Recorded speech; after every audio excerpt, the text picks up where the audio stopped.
कुछ अदालती ऐसे केसेस भी बने इमरान खान साहब के जिसमें से वो बिलाखिर सुरखरू हुए और कामयाब हुए।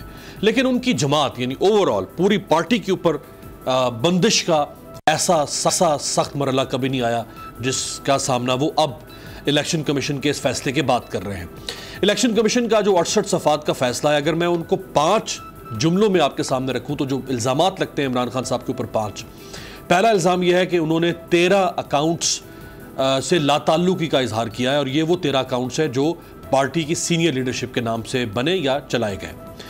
दूसरा इल्ज़ाम ये लगा कि 3 अकाउंट्स को छुपाया गया।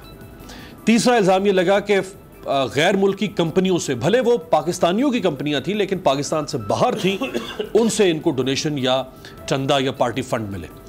चौथा इल्ज़ाम ये कि कुछ फॉरेन नेशनल्स की तरफ से भी पार्टी को फंडिंग हुई। और पांचवा इल्ज़ाम यह है इमरान खान साहब के ऊपर कि उन्होंने जो सर्टिफिकेट जमा करवाया जिसको हुकूमत ओथ से जोड़ रही है यानी हल्फ से जोड़ रही है, एफिडेविट से जोड़ रही है, और पीटीआई का मौक़िफ़ है कि ये एफिडेविट नहीं है, ये कोई बयान हल्फी नहीं है, दरअसल ये एक सर्टिफिकेट है। वो इमरान खान साहब ने 5 साल तक गलत या झूठा या जाली जमा करवाया। सो ये 5 अहम इल्ज़ामात हैं।